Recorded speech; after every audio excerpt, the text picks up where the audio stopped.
So in the course of time, we come at the end, and we come to the time where there must be a division between the physical body and the metaphysical elements of the personality. We believe in idealistic philosophy and in the higher realms of thinking that the physical body is a kind of carriage, a wagon, in which something rides. That the actual being in the body is not identical with it. If you believe them to be identical, you are a materialist. If you do not believe that they are identical, you are an idealist. And 90% of humanity has been idealistic since the dawn of time. Very few peoples have ever come to maturity who believed that the individual died at the grave. Nearly everyone has had some philosophy of survival. And without this philosophy of survival, there seems to be no incentives to rise above the misfortunes of the present state. In other words, if you're miserable here, but you do the best you can, perhaps somewhere else you're going to get a better chance. Many nations have also gradually developed the concept of reincarnation as an answer to the infinite problem pattern of growth. It is perfectly obvious that the average person in one body as we see them now in incarnation cannot be perfect. We know definitely that we cannot know everything. We cannot be everything. Certainly we try to have everything, but very few make it.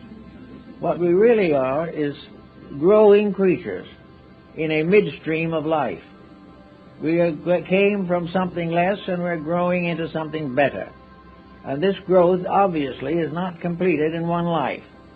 The individual who makes a modest gain must be considered a success. Those who ignore the whole thing can be rather much failures. So not being able to be perfect now, the doctrine of reincarnation comes in and is probably now accepted by something like a third of the population of the earth. It is believed because it is the most reasonable answer to a long-range plan in nature. It is also the only description or the only solution that rewards sincerity and helps the individual to outgrow his own weaknesses and infirmities. If reincarnation is a truth, then comes another question, which is related to the original one. If this is true, where is the being when it is not incarnate? The Oriental peoples take the ground that incarnations are normally and honorably about 1,000 years apart. Under certain conditions, these figures can be modified and changed, and in cases of very advanced persons, the time is shorter. This is because they are more needed here to do the things that there are not too many available to accomplish. But if we have reincarnation, where is the individual between incarnations? There have been discussions of these, and someone says they may be in Devakan or someplace in the heavenly world, or according to Ptolemy, up somewhere in the zodiac. But these are very faint and uncertain indications. There does not seem to be any real map of the life cycle other than a diagram and words. The experiences involved seem to be very hard to trace, and most, even students of the subject, have not been successful in creating a vivid or living image of the situation. So we have to wonder a little bit about what is the other side of this coin. Where and what are the invisible parts of nature? Flood, the Rosicrucian mystic, and several others have speculated carefully upon this, and they have followed the idea or viewpoint that man is composed of a series of bodies, that he is not just a physical body, nor is he just a physical body and a spirit. He is not a physical body and a ghost. He is a compound creature, constructed internally to function in more than one dimension of space. We have one dimension here which we function with. But even when we're functioning here, there is evidence every day that there is something more than function occurring within us. The individual is more than a body. He is also more than a body and a mechanism. He is not a robot. He is more than a mechanism because he is a body with an emotional nature. He can love, he can hope, he can dream, he can have religion, he can do all kinds of emotional things which are not natural to body, nor essential to energy, but are essential to the functions that the human being possesses. Then beyond that there is another pattern, and that is mind, the mental life of the person. His mind is not his body. You can dissect him in any way you want to, but you're never going to find the mind. You can find the brain, but not the mind. The brain has to be alive, and the mind has to be incarnate in that brain, or there is no mentality. But man has mentality. He can think. He has emotions. He can love. He has vitality. He can win at the Olympic Games. And he has physical establishment, which we call the body, which he keeps in the house and sends to work every day. These different things are part of man. They make together a person. And these four parts are all more or less vehicles, instruments to be used by something, to do something. Now the mind is not a divine thing. It is simply a dimension of existence necessary to thinking. But thinking is not the highest faculty of man. There are all other kinds of higher faculties. And most of all, this whole chain of bodies, like beads, this chain is strung of many beads upon a single thread, as Emerson tells us. And that this thread he calls the overself, or the soul. Now the soul seems to be the master of the mystery. The soul seems to be that thing in man which does not limit him to any of the dimensions of his physical sensory perceptions. The soul permits him to hope and to dream. It permits him to ensoul thinking, ensoul living, ensoul emotion. Without this ensouling, these various faculties are sterile. And this is one problem that we have, where humanity spends all its time working with the bodies and forgets the soul. We have a group of sterile organisms and organizations which have no vitality, no reason for existence. Hope, ideals, and the greater, nobler emotions of religion and personal consciousness are all part of something above the mind. And this the ancients like to call the soul, which was the master of the entire cycle of human growth. Now the soul, as Emerson tells us, is a part of divine nature. It is part of something that ensouls all things, so that we can say without exaggeration that the world is itself a soul from which a body is suspended, that this body contains several levels of management, and various creatures have different degrees of levels. There are some creatures like plants who have only the growth dimension. There are others like animals who have the emotional development. And there's finally man who has the mental development. But this is added to the others, making him a composite being with 4 levels of availability. Now, when he gets ready to be educated or think about trying to do something in life, he should realize that he has these 4 different levels through which he can manifest. Now, he isn't his mind, nor his body. It is an inhabitant. It is a leaser. He can't own the body, but it can lease it for life. It cannot possess anything, but it can use whatever it wills to accumulate honorably. Thus we have the individual who at a certain time in this pattern is going to depart from this world. Now he's going to be depart in a series of stages or steps. And this is shown in some of the mystical alchemical diagrams. The death cycle, therefore, begins with the discarding of the physical body. This physical body departs from all of the extremities of the body and finally centers in the heart.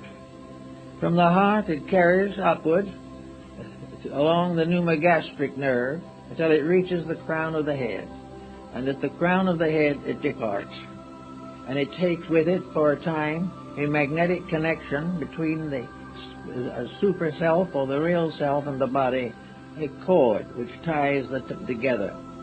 This is an umbilical cord for the afterlife. Just as it was necessary to have it for the child before birth, so afterwards this cord connects the entity with the body, so that if shock or something of a special nature, suspended animation, should occur, death would not follow unless the cord breaks. And this is the cord that is broken at the cistern in the Bible. But anyway, this cord ties the being to the body. When this is broken, the being is in the land of energies. It's in its next body, superior to the physical one. Here it is in a world of energies. In these energies, also, it passes through a series of experiences. The vital or energy body resembles very closely the physical, and is therefore subject to all the rules that govern physical body, but invisibly. After a certain length of time in which the consciousness extracts from the body the records of an embodiment in order to estimate growth and to guide in the larger directive of the complete composite, this body of shadows or vital energies is discarded also. As it does not disintegrate immediately any more than the physical body. The only way it can be disintegrated in the physical body is through cremation or something of that nature. Otherwise it must slowly decline by decay. The same happens in connection with the energy body. It does not disappear immediately or vanish and fade away. It passes through a kind of death in which it becomes an empty body, a shell from which the soul or the higher nature has departed. This becomes what is known in psychic phenomena as the ghost. This is the part that lingers until it slowly fades away, sometime over a period of many years. But it is no longer the person. The person is long gone. The person, in the meantime, has gone into the emotional sphere of itself, the aura of its field. And here it is having another series of complete experiences. For in each case, the entity passes through a process of birth, growth, maturity, and decline. And in each case, its cycle of life is determined by what it has learned from the lower vehicles or brought down from the higher ones. Gradually, therefore, the entity goes upward through these different worlds, which are often referred to by the ancients as heavens and hells. Hell being nothing more or less than to inherit an etheric or vital body that was no better than the physical one when you were in it. In other words, the physical body was infirm because of abuse. The etheric double is infirm because of abuse or neglect. And in these experiences, the individual passes through rewards and punishments, which, however, are not eternal. They are not in the form of great damnations, but like the experiences of material life, are the results of things done and things undone, through which the entity has to gradually grow, extract the essence, and build this into what is called the soul. So all the experiences of an embodiment are precious, they are preserved, they are protected, and they continue. And here also we have the basis of the Akashic records, and the records of actions, and the records of other times, and the records of our planet itself are all preserved in these various strata. Then gradually the individual dies out or fades out of the emotional life. In each case, except the physical, it is a going to sleep. And Hamlet, in the soliloquy, Hamlet says, he's referring to that in sleep what dreams may come. In the sleep of death, what dreams may come. This is a very good key that has been generally overlooked. So after that, we go up to, finally, the mental, the mind. And here we have the coordinator who takes everything, or which takes everything, that has been learned and digested and assimilated, and builds it into the full record of an embodiment. In this embodiment, the record is a conscious one from below up. The passing from the body out upward to the higher vehicles is a conscious experience. The descent of the entity from the mental down to the physical is usually experienced in a condition of sleep or unconsciousness, from which the being awakens at the time of birth or shortly before that. Now we know that the birth physically has been preceded by a whole series of previous experiences which do not record as far as the physical world is concerned. But many of these experiences may be available to an entity before physical birth. They're available as factors in the development and consciousness of the entity. So we have, instead of heaven and hell, we have a life cycle. A cycle that goes on to one grade after another until finally it fulfills itself. In other words, a life. We say a lifetime. A lifetime is really a word applicable to the whole cycle. A lifetime is the length of time it takes to pass from the state of unembodiment down through embodiment and back again to unembodiment. This is one lifetime. And this is the period of time in which the alchemy of the transmutation of experience is consistently and continuously going on. And it is this that makes our entire pattern of life real and valuable. Now we also know that there are other factors that come in. We know that in physical life we dream. And we know that dreams sometimes are very strange things. Dreams sometimes become complete lifetimes.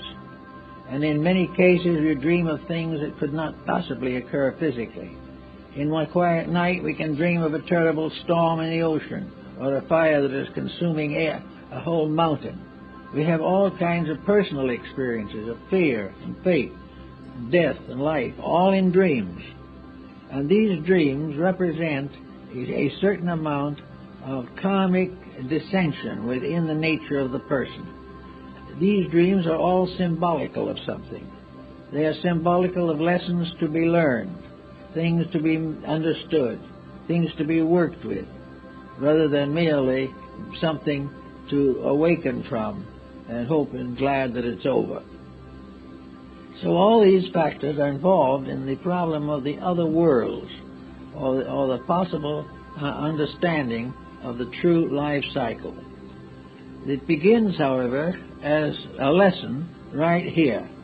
We cannot expect everyone to study this whole pattern and put it together from the dozens and hundreds of records of antiquity, in which practically every step of this has been explored by sages and psychics and mystics long before this world as we know it came into being even.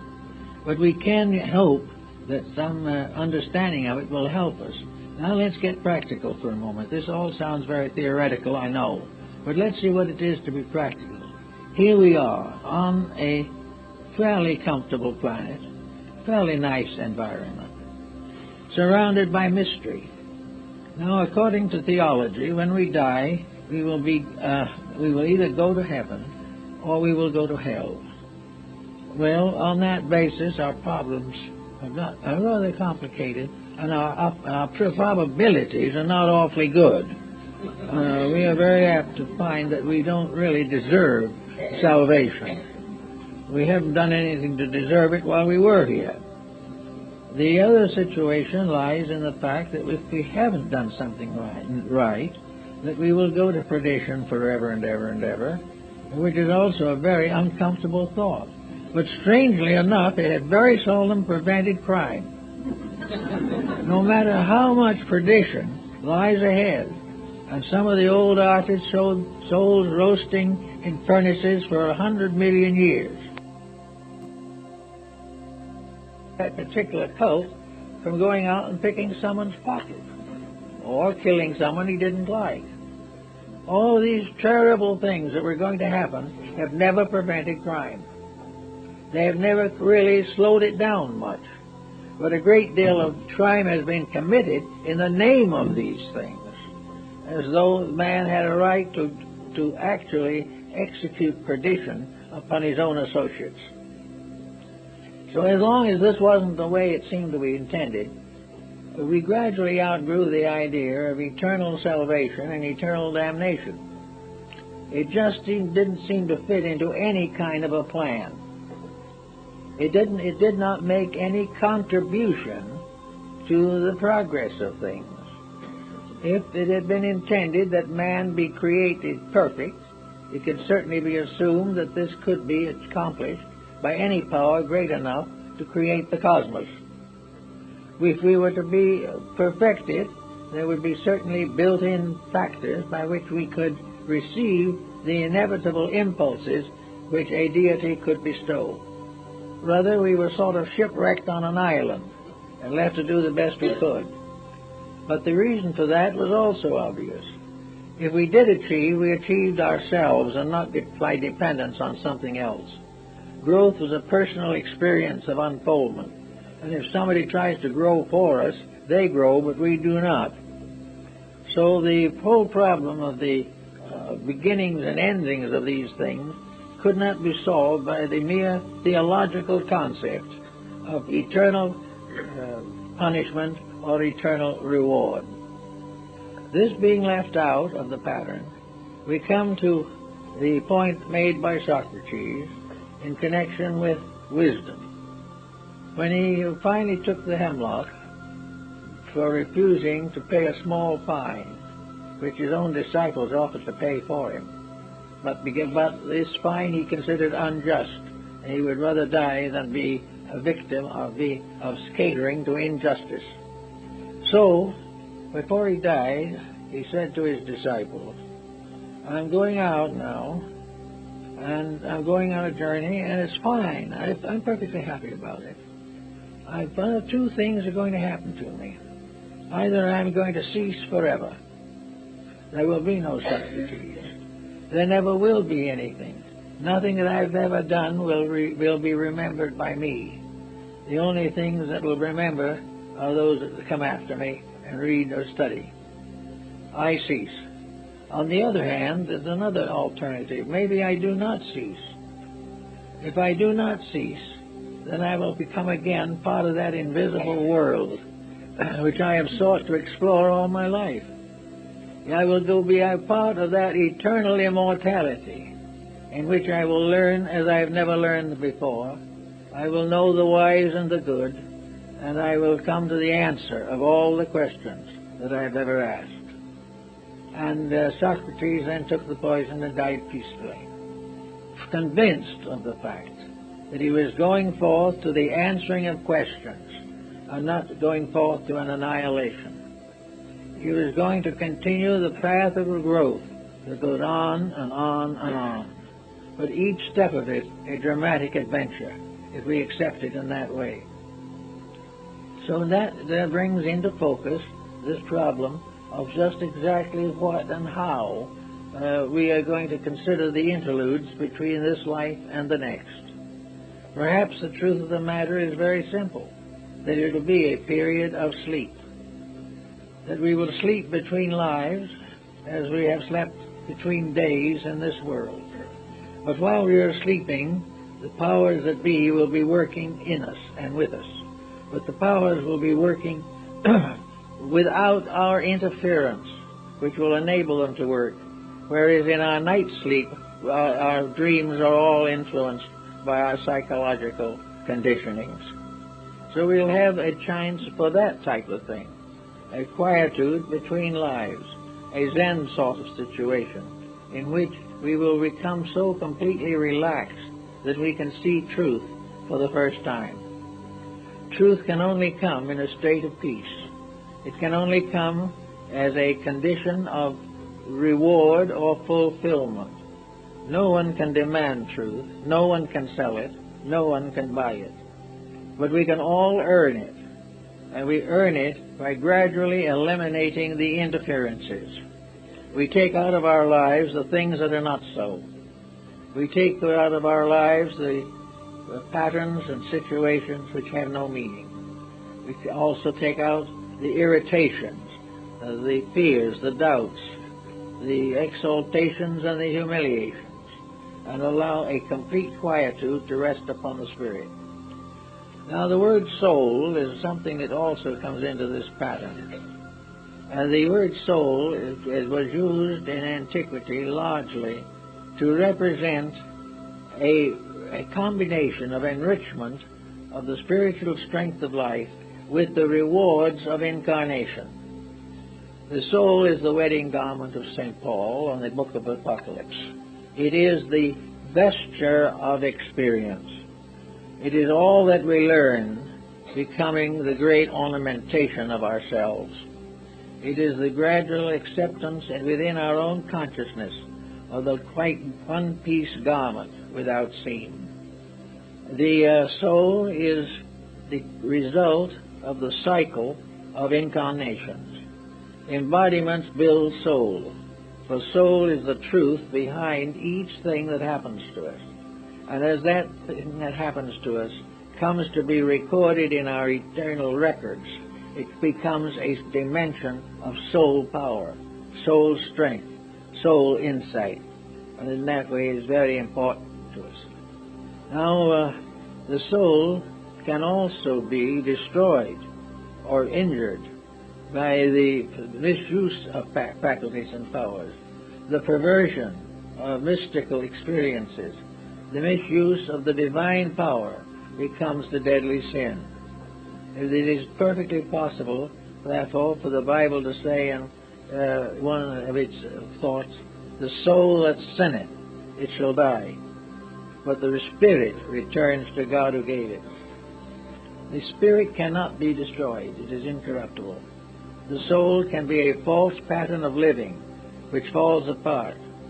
When it does so, this composite of mistakes can die, because it consists only of false factors. But when it is fallen or died, the spirit, which is its real life and its eternal fact, goes on to a new pattern of experiences. There is no end to the spirit. But the soul is the golden wedding garment in which we are supposed to attend the marriage of the Lamb. All these things are told philosophically and mystically in the book of Apocalypse, or the Revelation of John. Now, when we get to this point in our problem, then, we come now back to the day, right now, when we have to keep on living. The concept is very simple, that these bodies that we have been seen by psychics, mystics, and clairvoyants, and have been referred to as auras, or magnetic fields. Now, each of these magnetic fields has a color, and each of these fields is by nature and substance of a beautiful color. But wherever the distortion and perversions arise, the colors change. And out of this also has emerged a method of treating the sickness by spectrochrome therapy, by the use of color.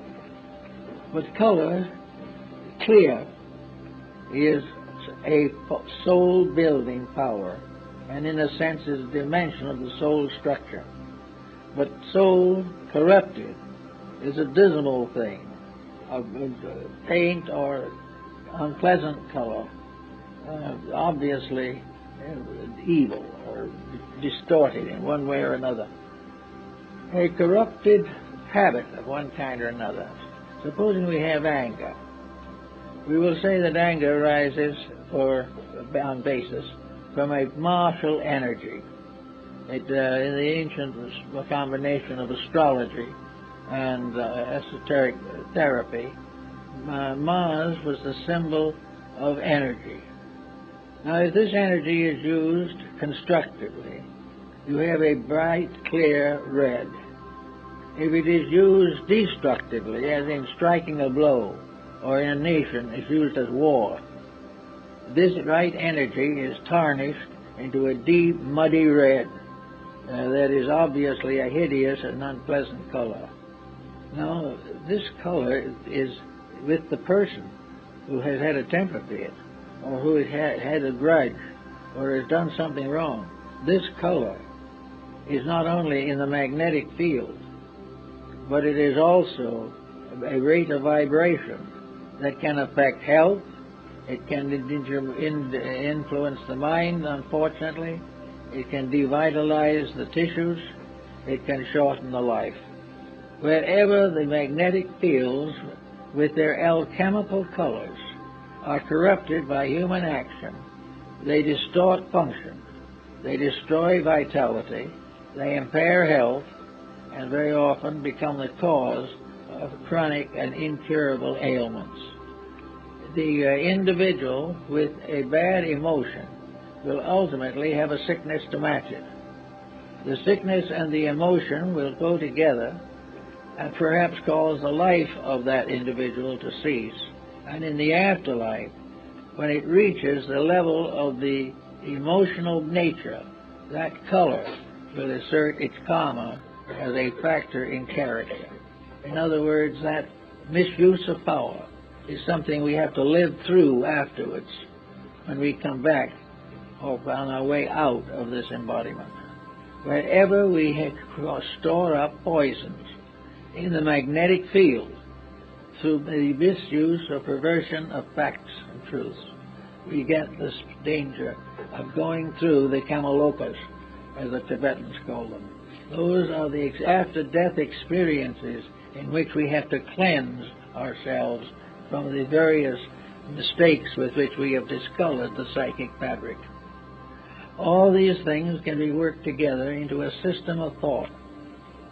We don't need to tell what it is or how we got it, but we can start in early life and with people to recognize the great pattern of health is the individual learning to use his entire organism and abuse no part of it.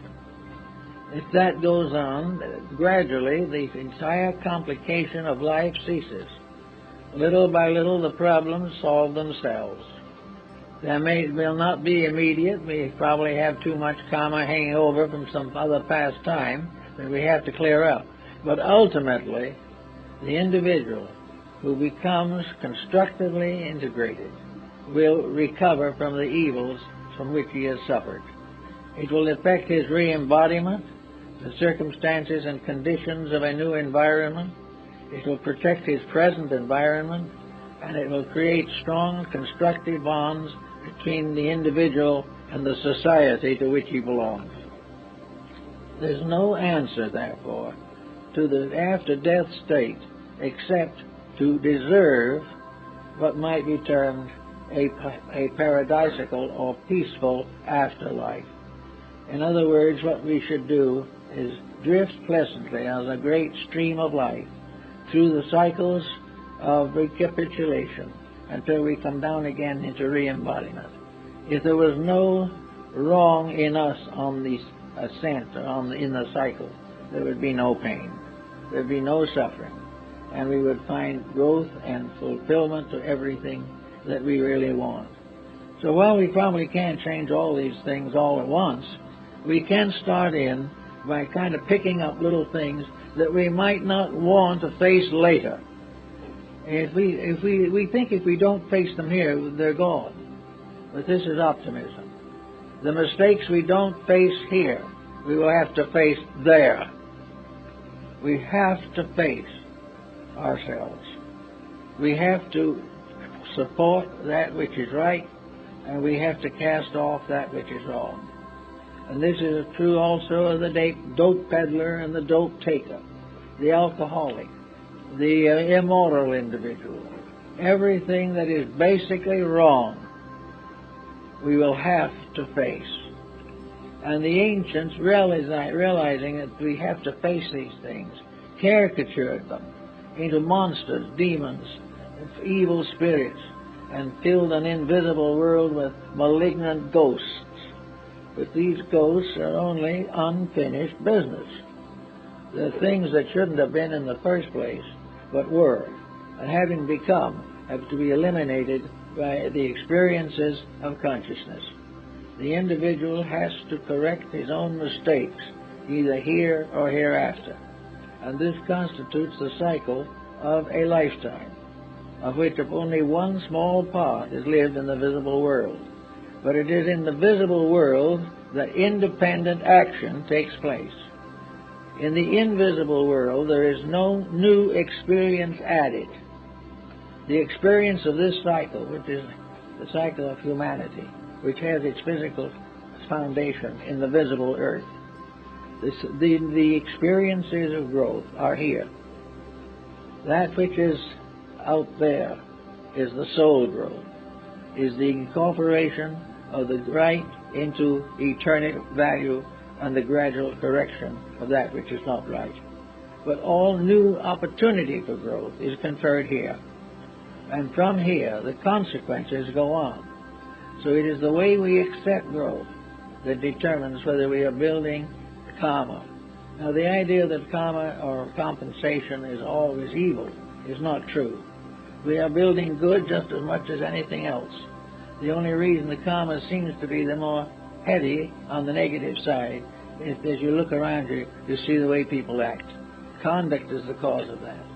Conduct and misuse, particularly conscious misuse, builds up karma as retribution, as correction, as unfoldment of internal potentials. Karma is a glorification of every good thing that we ever did, opening new doors to wonders yet to come.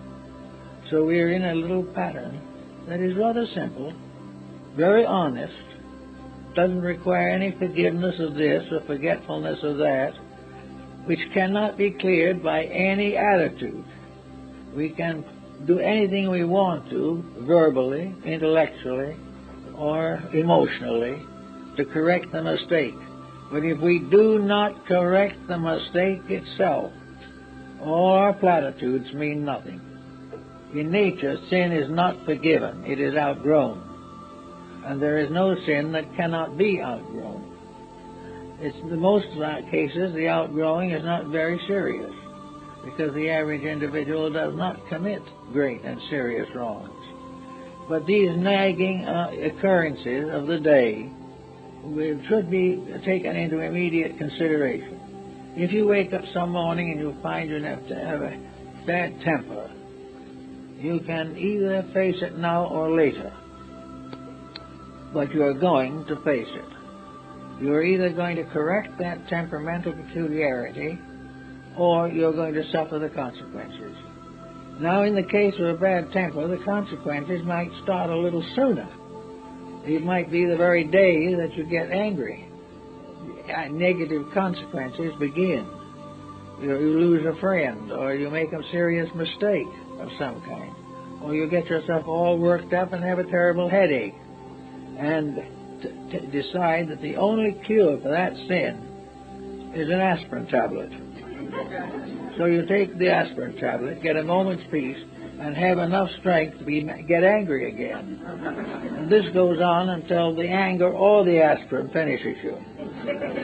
This is not the way that nature intended. Nature knows that everyone can make a mistake once. But having made it and knowing the consequences by experience should not repeat it.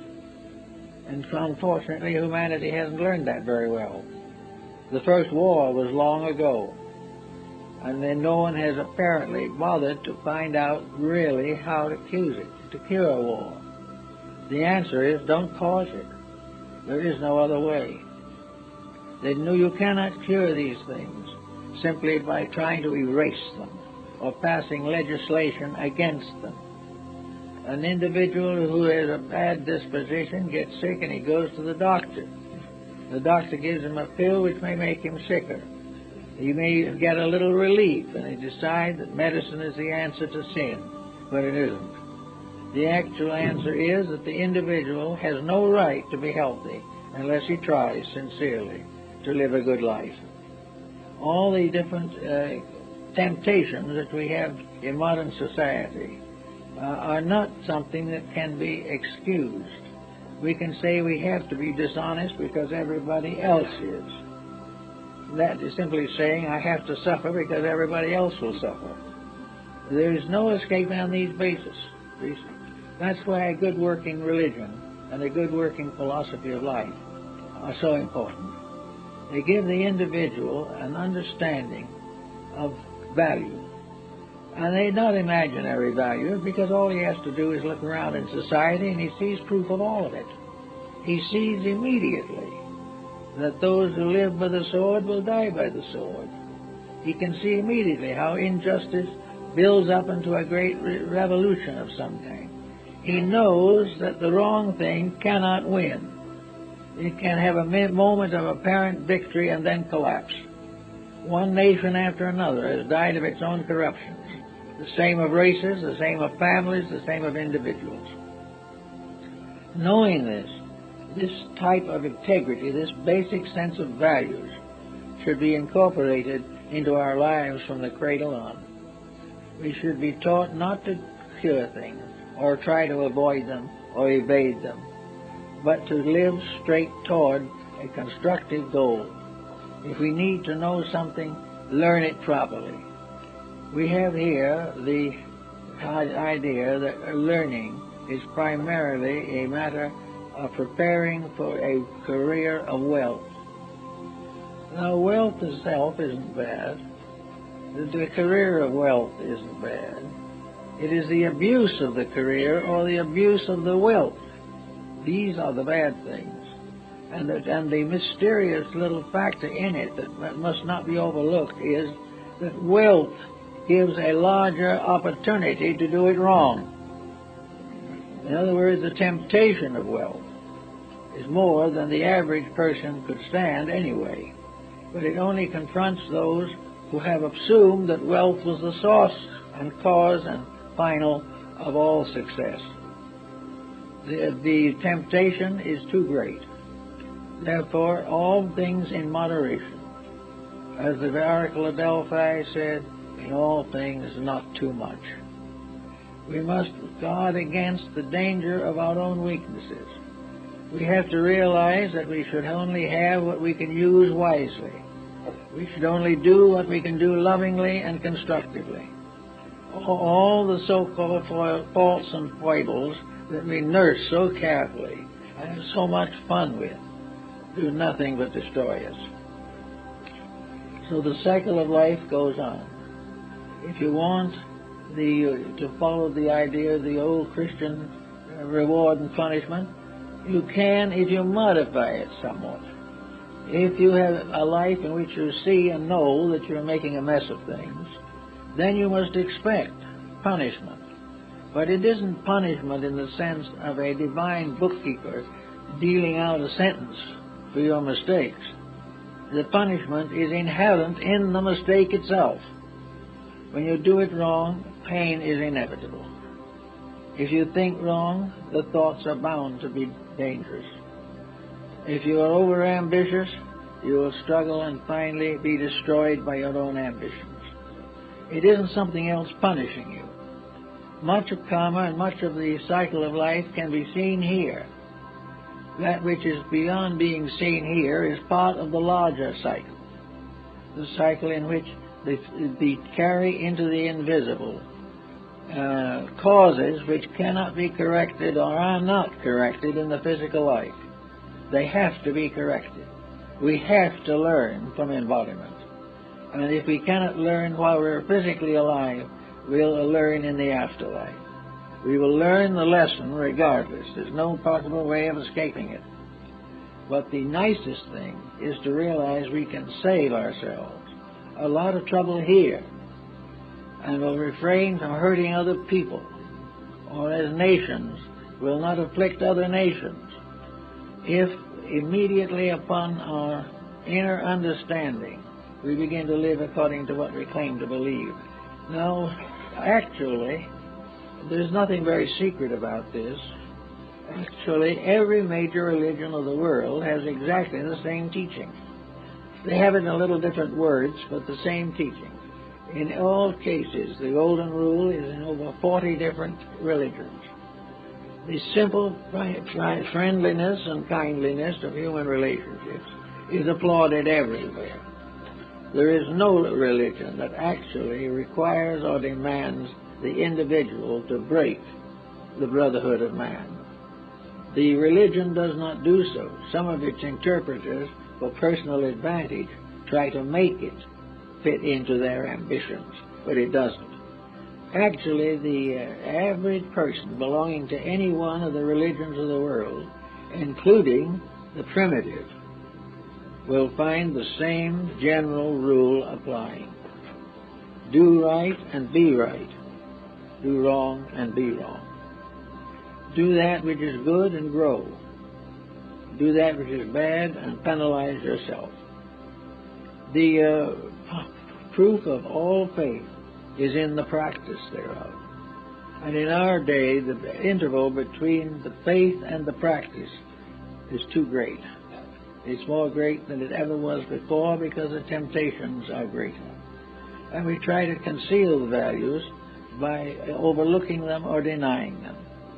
But the average person who is out making trouble for himself and others is someday going to face the tribunal. This tribunal is not a group of long-bearded judges. This tribunal is that the individual has to ultimately face himself. And the longer he waits to do it, the more unpleasant that meeting is going to be. But we all have to come finally face to face with ourselves and realize that in ourselves we are the source of most of the sorrow that we suffer from. So this other way of the world may be in dream and in vision. Vainly saw a beautiful world of light and color. Even in passing out, he says last words were, "It is so beautiful." And in many cases, though, there are visions. And in some cases, someone like Andrew Jackson Davis could have a vision of an afterlife that is a beautiful valley with little farms and cottages and happy people. Those are symbols that rise in our own consciousness. But an afterlife that causes us fear, an afterlife that threatens us with damnation, is nothing. The threat is nothing. The individual breaks the rules just as he broke them before. You cannot frighten him into a state of grace very long. Occasionally you can prevent a single incident, but for the most part, in his daily life, the individual will break any law of nature which bothers him, which forces him to change his ways. He will keep his ways and the laws will be broken. But sometime in the Never Never Land, he's going to have to face these laws. The universe is an immutable instrument, created by an eternal reality. It is eternal in its scope and in its purpose.